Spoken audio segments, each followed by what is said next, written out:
Muslim. Allahu Akbar, Allahu Akbar, Allahu Akbar, Allah. It's coming. Change is coming to America. Begin the demographics change. People converted. There's a big, huge conversion going on in this. Allah is not shy of the truth. We don't say that Islam is here to live, to coexist with lots of different religions and all of us can just hold hands and friends. This religion was sent to dominate the world. It was sent to be superior, to extinguish the light of every other religion and to be superior. But we're not shy to say it, and we don't find that to be something that we should be shy to say. That this religion has been sent to dominate, to wipe out, to take out every other religion, to eclipse it, to be superior to it, to have the people leave every religion and to accept Islam. And if that requires fighting to achieve it, then it requires fighting to achieve it. And if that requires fighting to achieve it, then it requires fighting to achieve it. Because the greatest purpose for which jihad was legislated is to make the word of Allah the highest and the word of God is to be famous. We're done hiding! This is the correct religion. This is the religion that all of humanity needs to be a part of, Islam. And we will not stop until it enters every home. So I want you to repeat after me. I want to hear it in every single district. It should tremble. Brooklyn should hear it. The Bronx should hear it. Queens should hear it. Say it as if the Ummah depends on this, my brothers and sisters. La ilaha illallah.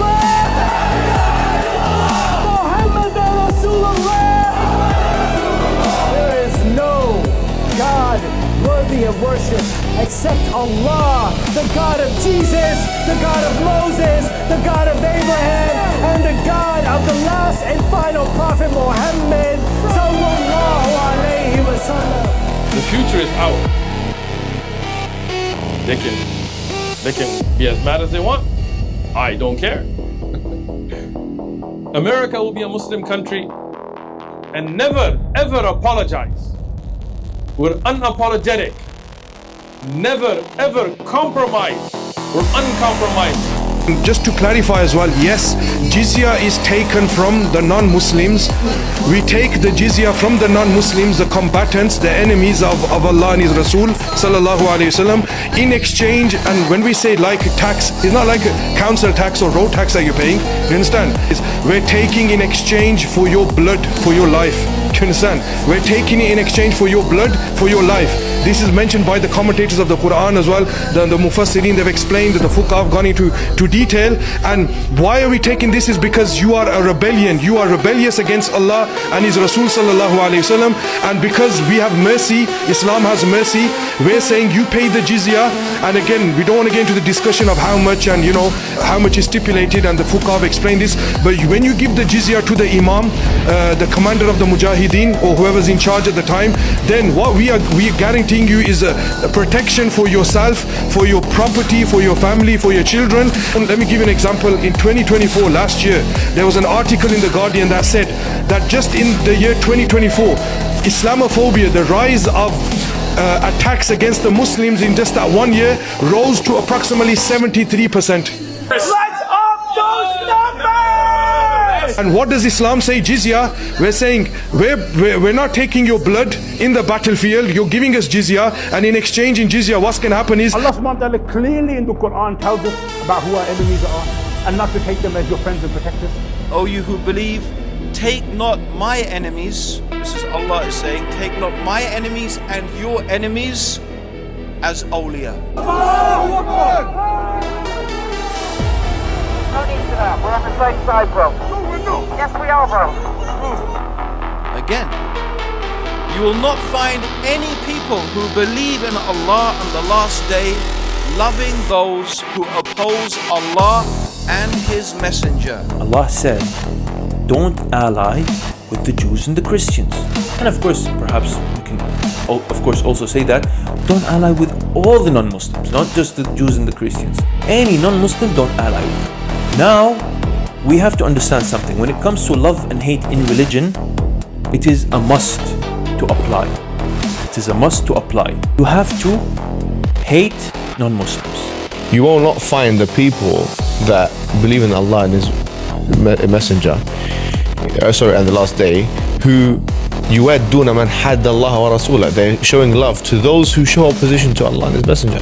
Even if they were their fathers and their brothers, don't think it is even Islamically legitimate to be kind with those people. I think it's haram to be kind to those individuals. That's my belief system. It's being phrased as they are enemy to Allah. They are enemy to you. Allah's enemy is always our enemy. He is Christian, but he's an Arab. And he's neighbor to me. No, he's not my brother. Now their people is what? It's mushrik, kuffar. Kuffar. We hate the kuffar for the sake of Allah. Because why? Because they disbelieve in Allah. We do not want to melt into American society and disappear. We want to go into American society with Islamic ideals and revamp their thinking. We want to revamp them. We want to turn them into Muslim individuals. Our final objective is not just to become part of the system that we experience now and that we see.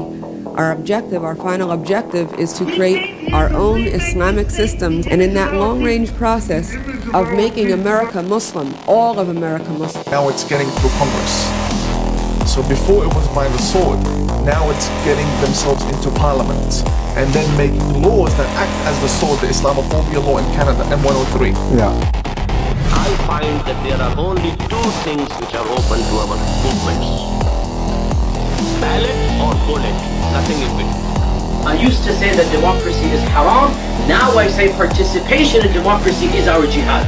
That's our jihad. We're gonna fight not through the bullets but the ballot. Going to the ballot and voting is now an obligatory action, fard ayn, and it is a jihad that is now needs to be done, because this is our modern jihad. You can elect a person who wants the Sharia.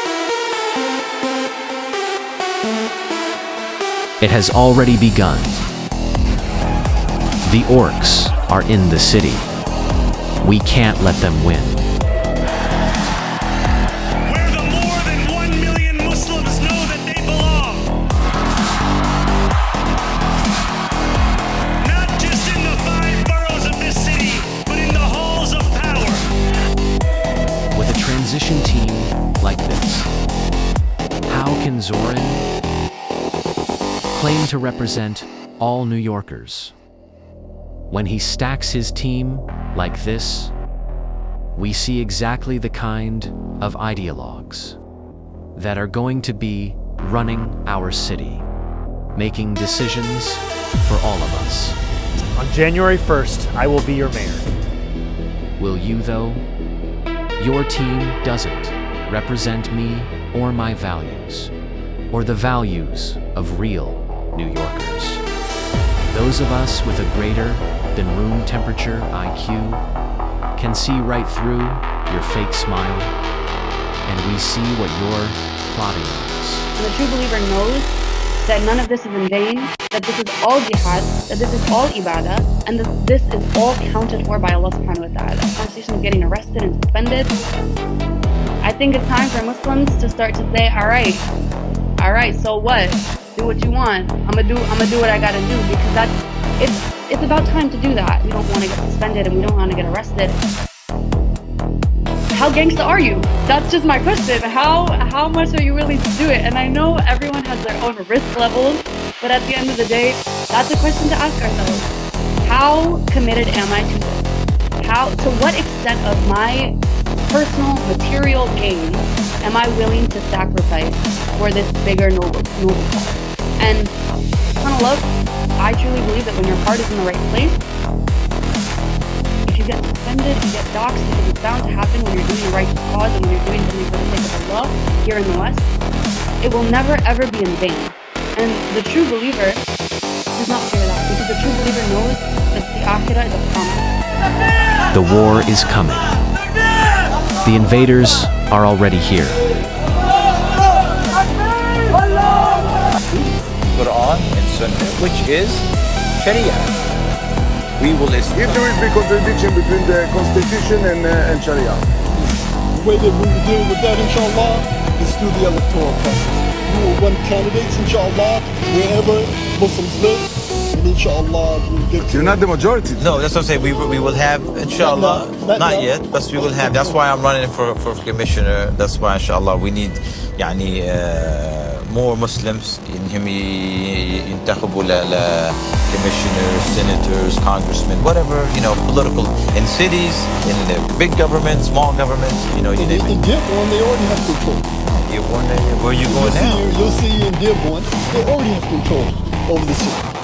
So it's not impossible. It just will take time. That's why the strategy is a long-term strategy. There are 1 million Muslims in New York.